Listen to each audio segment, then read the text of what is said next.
gas lines that will come. We're going to do that. But there's all kinds of new energy coming.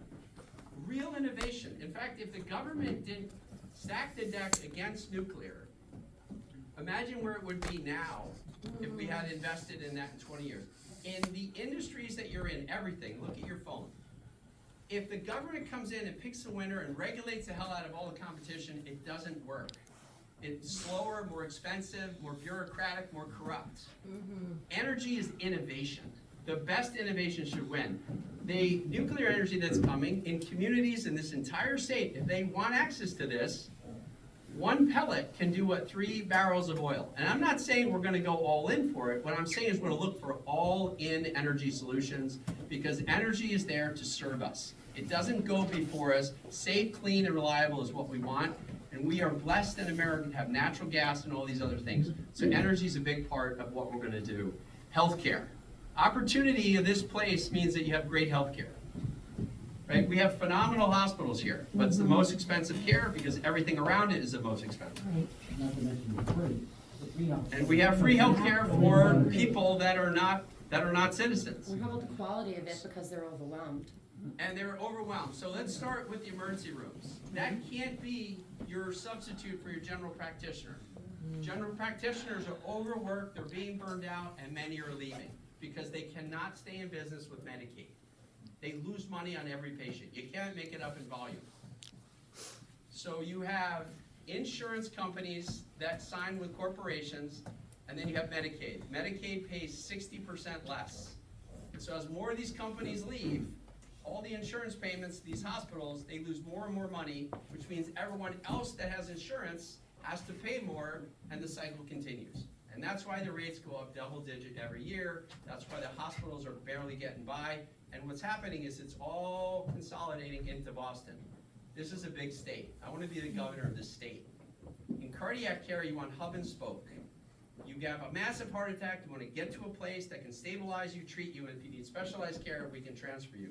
We can't have everything just in Boston. And mental illness. We have mental illness. It's growing. There's things happening with young people. The treatment cannot be the emergency room. The emergency rooms are already overwhelmed. There's no therapy there. There's no treatment. It's the worst thing you can do to a young kid or their parents. We need to solve that problem, and that's not in an emergency room. So healthcare is very important. It's 54% of our budget, and I have a lot of experience in healthcare. I think it's one of the best things about our state is we should have the best healthcare. We got to protect it.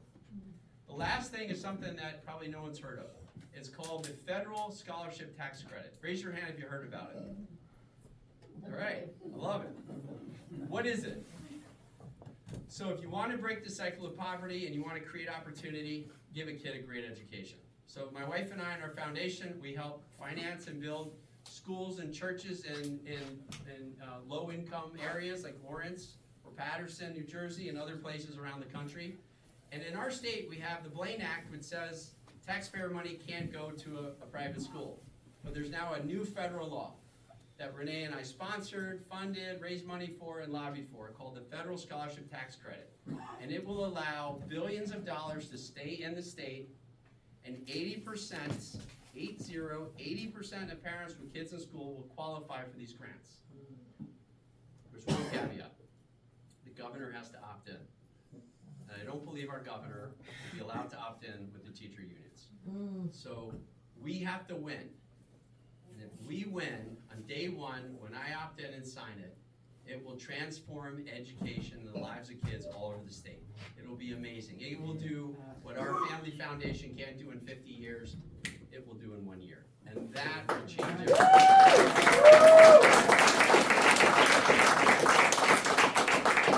All right, the last one, start closing up, is just keep communities safe. The role of the governor is to uphold the law,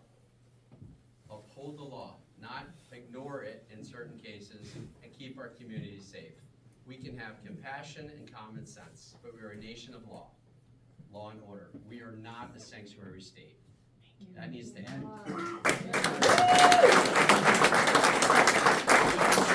We also don't need to have right to shelter apply to illegal immigrants that get free everything. During the Biden administration, the Department of Homeland Security estimates 14 million people across the southern border. 14 million, that's 2x the size of the Massachusetts population. Now, we have free everything. Sanctuary cities, free healthcare, right to shelter, cash cards, dry cleaning. If you look at what's offered, it's pretty intense. I want it. And it's $4 billion and growing, which we will pay back. The state does not print money. We will all pay that back. That's not free money. We have to stop it, because if we don't stop it, the ones that are still in our country are gonna continue to come here. And if we don't change it, we'll have over 500,000 illegal immigrants using all of our facilities while we're struggling and we can't pay taxes, and we want our communities to get rid of Proposition 2.5. So let's talk about, in just the communities, keeping it safe, right? Safe is also common sense. If you have an MS-13 gang member who's dealing fentanyl drugs, who's been arrested and kicked out of our country, why would we protect them? You don't even have to turn them over to ICE. Turn them over to the DEA. And by the way, the DEA publishes and is transparent about every arrest. You can go to the website. I have a friend at the DEA. They are getting people out who are the worst criminals. And if you are in a community, and I have a lot of friends in these communities and Catholic priests, and you're an illegal immigrant that's been here for 15 years and paying taxes, guess what? You want them gone too, because they terrorize your kids in your community. So that will be day one. We will work with ICE, we will work with DEA, we will remove violent criminals and keep our communities safe. On the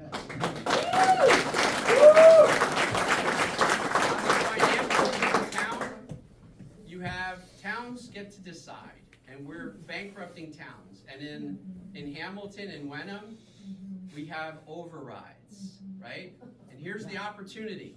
It's not Democrat versus Republican. We're given two bad alternatives because our state is bankrupting the town. Yeah. Our towns only get 26%. Only 26% of our money comes back to our towns. On average, in the country, it's around 37%. We rank 39th out of 50 as far as money back. Go find and audit and get rid of billions of dollars in waste, which you could do before lunch in some of these things if you just turn it over. Take some of that money and go give it back to the towns. Right. Give the towns that facility, and then if a town wants to build condos and they have infrastructure, septic, sewer, and all those things, and they want to invest, great. If they don't, you don't get to keep the town's money. It's their money. You can't throw a stick at it. Then, in return, you offer the towns more money back. It's their money. But you ask in return for more money back, sign on to what is a 30-day permitting process, and don't go along with certification of level 10 now, where it costs you $25,000 more per apartment because the climate restrictions and the type of energy you have to build is so expensive. Right. Standardize that. If you do that, that's going to help the towns, and that's something that has to happen or we're going to bankrupt towns. So in closing, I'm going to close. I need help, right?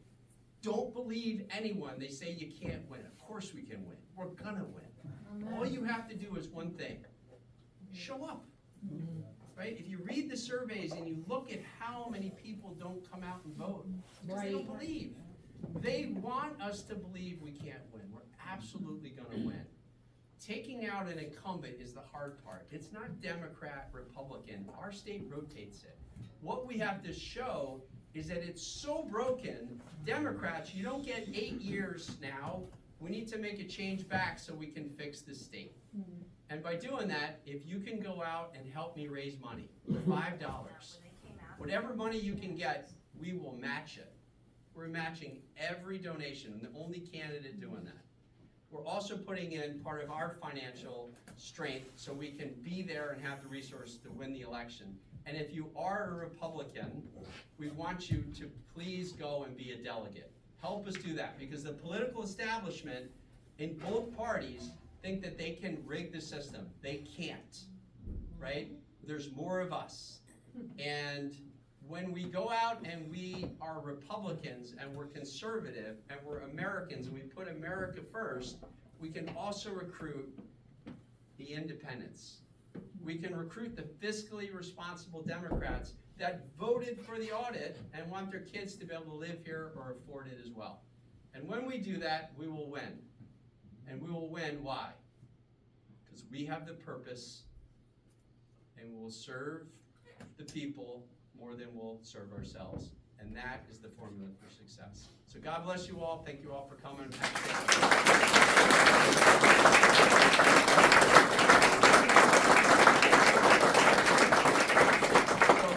I do questions, I want to embarrass the heck out of my kids because they don't want to be here right now. But Bo and David, if you stand up, Liza, you stand up. The younger two are not. Thank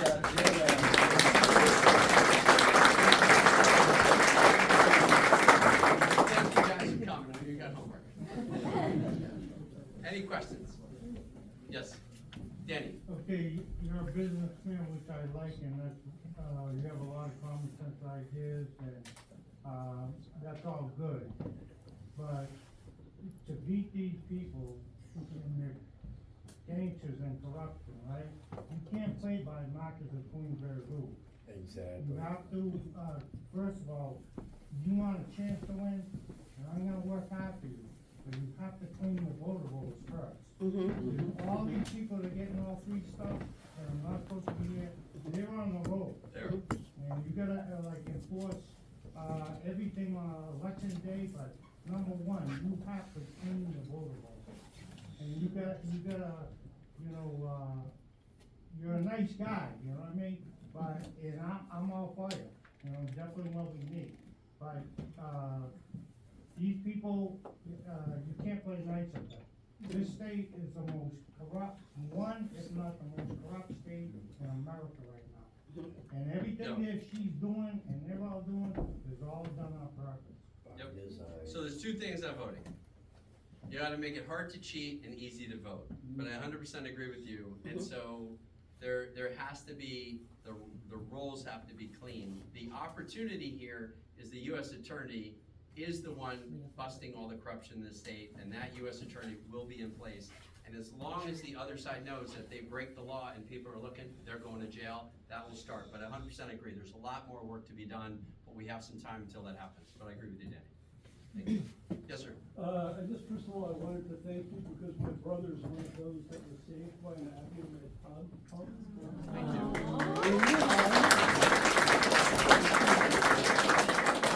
He had a massive heart attack, he was without a pulse for over 50 minutes.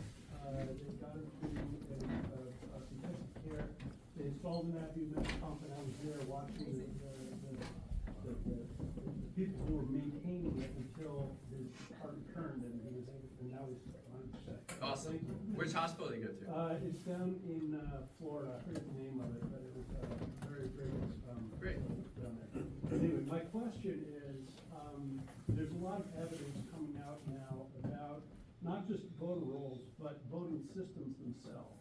The Dominion voting system has been reported as the actual design of it came out of Venezuela with Chavez, and the software that went in with the Smartmatic. I've noticed that they have Dominion voting systems here in Hamilton. Do you believe that that's something that would affect your ability to gain votes, even, God willing, that the people of Massachusetts wake up to what's going on? So there's a lot of investigation and things that are going on there. I think that there will be a plan, and some of this is a different team than me. But we know, and I agree with the points, between now and then, our Department of Justice and our legal systems and our ID identification need to be upgraded, and I think that's something I'm gonna focus on and talk about. But I can't rule on something, there's a lot of speculation of those. We just want to be able to make yeah. sure our vote counts. Absolutely. And that is something that has to happen, but it's gotta be something along the lines of the volunteers. We need you all to be in those places volunteering with your phones, with your cameras. I went the last election, so it's true, if you're an illegal immigrant, you get a license here now. And unless you opt out, you automatically get to vote. and some of them don't speak English, so they don't even opt out. So now that's a license. You think, oh, well, now they can vote. Well, actually, you don't even need a license to vote anymore. If- You just go in, and we went in, you said you haven't, no, you just show that I live in this area and you can vote. So between now and then, there's gonna be some hopeful federal oversight on what is allowable, but something very important. Yes, John? Specifically, how do you plan on getting manufacturing jobs here? So that's a great opportunity. So Abumed makes products here, and Johnson & Johnson bought us, and Johnson & Johnson just announced $1 billion in a manufacturing plant in North Carolina. Now, they're keeping all the Abumed stuff here because the infrastructure and everything is here, but new products and stuff from other companies are $17 trillion is coming in to America right now in manufacturing. 17 trillion, it's the largest inflow of money in manufacturing, and when America dominated, if you want to own IP, you need manufacturing. So the way you do it in Massachusetts is the commodity stuff, the data centers, that's gone. That's Tennessee, Florida, Texas, but high tech, defense mechanisms, medical devices, innovation, and we are the leaders in the world and in America in robotics and AI. So before you had third-party countries that could do low cost, but if you put robotics and AI together, you can mass produce stuff with people, you can have high quality, and that's how we flip and become, again, the leaders in manufacturing. Now, to do it, you have to get land, you have to recruit companies. Every day in the paper, we see another company announce. I know of 3 companies that are leaving. That's not public announcement yet. No one will call them back. They don't care. So they're leaving. Wow. And so no matter what, people say, well, how are you gonna work with the legislation? No matter what the legislation does, they cannot stop me from working and thanking and recruiting companies. So going out and telling entrepreneurs, thank you for what you're doing, how about you grow, how about you expand companies, and then go get people. And if you do that, and you give them land and development and building and a workforce, that's how you get it. There's other things you can do from other regulatory sides specific to the industries, but you have to ask and have a plan. We don't have a plan. When I was at Abumed, I got a call every month, Costa Rica, Singapore, everything, offering money, grants, all those things. Other countries, other states would call, hey, if you come to South Carolina, North Carolina, we'll give you a grant. Here's a facility, here's an area. And so those are the things you have to plan out. We have a lot of government land. Go get the government land. Find a way to sell and lease it, get developers in there, and start creating opportunity for manufacturing. It's not that easy, because I built a whole facility, and no, it's the most expensive area in Massachusetts, but you have to try it, you have to plan for it, and that's how you get it. There's a lot of roadblocks. You plan on getting rid of a lot of those roadblocks? I do, when I went through all of them at Abumed. I went through every single roadblock. Yeah, it cost me a bunch of money and hair, and but we did it. Yes, sir. Mike, how does the federal scholarship tax credit benefit parents, and why are the teacher unions supposedly against it? Yeah, so teachers will probably be for it, because it's a great benefit for teachers. If you take $1 billion or more and you say, hey, we're gonna give this into the system, teachers at private schools will benefit, teachers at public schools will benefit, because they can do tutoring. If you homeschool, you can get it. You're a Christian school, you can get it. You're at a charter school, you can get it. And the way it benefits is because it allows every taxpayer in Massachusetts to keep $1,700 here if they give it to a scholarship granting organization. So my wife Renee is on the board of Catholic Schools Foundation. That's one example of, could be 50 of them. And then instead of them at Catholic Schools Foundation raising money for $4,000, they can do $124,000, because the numbers, if you take 1 million taxpayers, 1,700 is 1.7 billion. That's how much money can stay here. So we're being denied the opportunity to make contributions to different. Right, because our state already outlawed. They won't opt in. Right, but since it's federal money, so at the last minute, the teacher unions nationwide, the unions put in to keep Minnesota, Illinois, and Massachusetts, which have very strong teacher unions. And I hope they opt in, but you know what? She can opt in right now. It's already started. And they've already started the negative lies about it. The Boston Globe had an editorial on it that talked about this. And what they're gonna say is they're gonna say, oh, this is gonna kill the public schools. No, it won't. In fact, there'll be scholarship grant organizations that give tutoring money or supply money to kids that go to public schools too. So it's just this opportunity, and I hope they will do this, but from what you're gonna see that as soon as you read the paper and it says, oh, it's gonna hurt public schools, now you know they're against it, but it will not.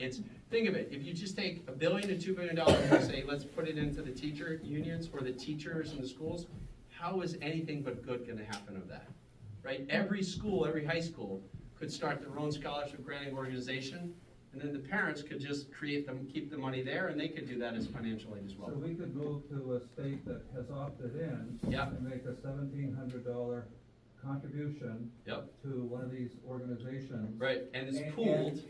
And write off $1,700 on our federal tax. It's dollar for dollar off federal, exactly. It's amazing, it's a dollar for dollar credit. Denying that opportunity. If they don't opt in, which I would bet, I'm partly running on this bet, because I don't think they're going to, and Renee and I worked on this, so we have to win so we can opt in. I don't wanna keep people too late, and I'm happy to stay later and take more questions, but, Dolly. I've been reading some of the things that went through in the big beautiful bill, no tax on tips. There's already a few states that have said that they won't honor that. Massachusetts is talking about the fact that they won't honor. I can't wrap my head around that. Most people that live off of tips, why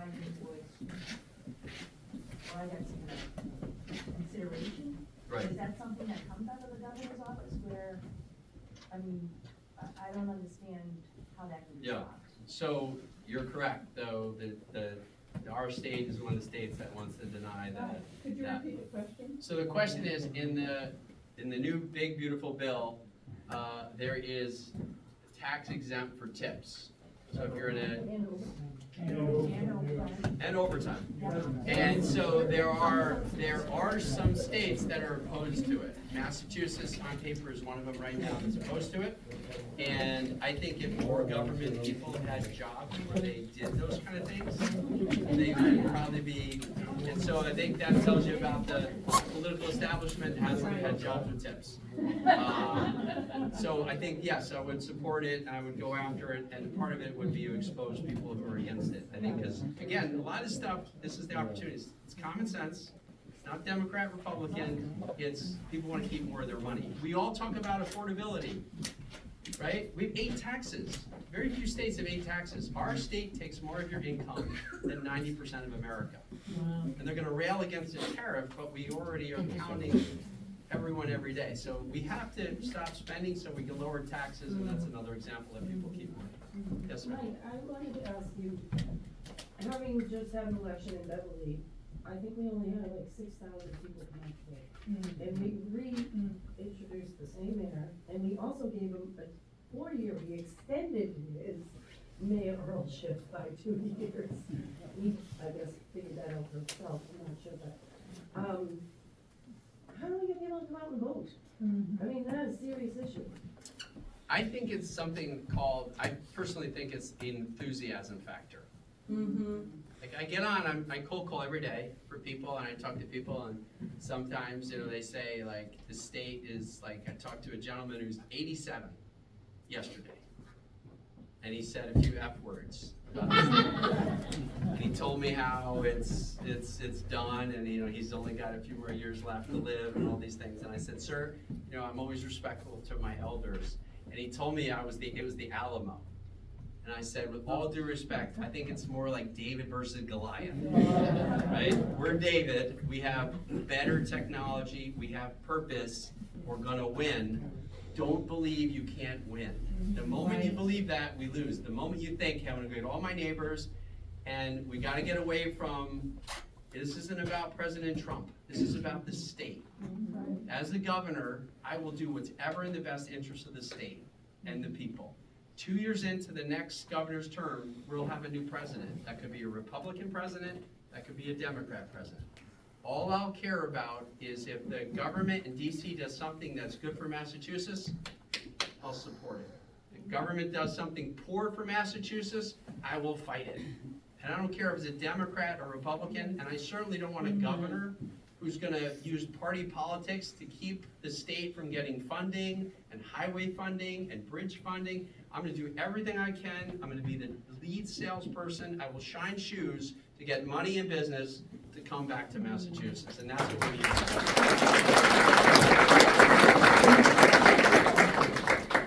Assume the majority that what's your plan to either the strategy to whatever, strategy plan, whatever, to be able to work with or around that? Yeah. Well, first of all, work with anyone that wants to solve problems.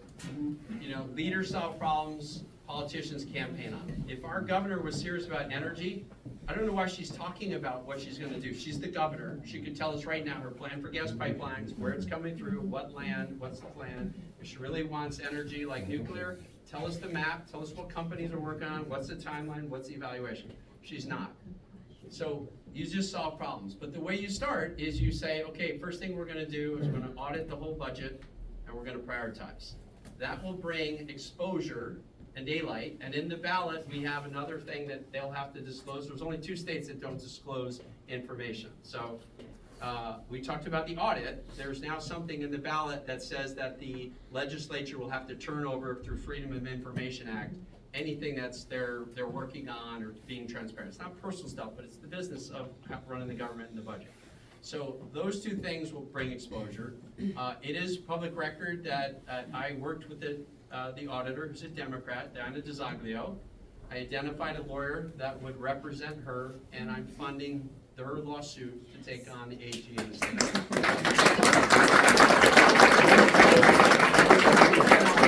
Anyone, any party, but if you audit and verify and you look for things, that's the first step. Then when you identify waste and fraud, you get rid of it. And if there's illegal activity in there, you hold people accountable. And when you do those first 2 things, people are gonna either go away or go along. The third piece is you go back and you realize that you'd say to all the people, before you pay 1 more penny in any new tax, you're entitled to see the full audit of the government, and we're gonna show where we're gonna cut it. I read a stat the other day, and we are paying $1.6 billion now for services for people to provide support for seniors for care, which is a great concept. It used to be 600 million, and now it's 1.6 billion. When I did the math, it's $30,000 per person. You could go give them 15,000 each and say, do what you want, and save 600 million for the state. So those are the things we'll focus, and I don't want to keep anyone else. I'll stick around after. Here, one last question? I have a question. Yeah. We went to church together. First of all, I want to just let you know that I have adopted a 6-year-old, seriously mentally ill child out of a foster home and raised him. So I have a lot of experience in, and a lot of opinions about how to fix that. So I just, I'm not really. So she wants to work for you, that's No, what- I'm not saying, I'm just saying, it is really good to heart. But anyway, I would like to ask you about, 2 things. One, what's your opinion on 3A, and 2 is, what's that for? So in the interest of time, repeal 3A. Yes! Then go after it the other way. There's no penalty. But you can repeal it, right? Maybe. Like this is, yeah, there are other components, but what you have to do is you have to take away the stick and you have to repeal it. And the towns have legal ways to fight back. And does the governor have the authority to do that? The governor can influence, but it would be a legal side, but yes, as I would push and I would do everything I can. And the other thing is, when the lawsuit happened the first time, the state auditor said it's unfunded. What is the trick is the government should not be allowed to penalize the towns. What put some towns over the top, they said if we don't go along, we're gonna lose funding. That is not constitutional, that's not legal, and that would not happen.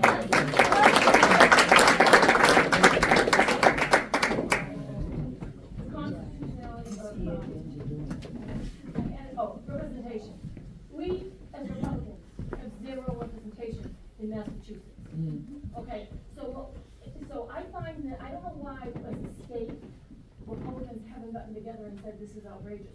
Simply because each one of our towns doesn't have a majority of Republicans, doesn't mean that every Republican in the state has to go without representation. So I think we need some kind of a law that says if Republicans are not, if the percentage of existing percentage of Republicans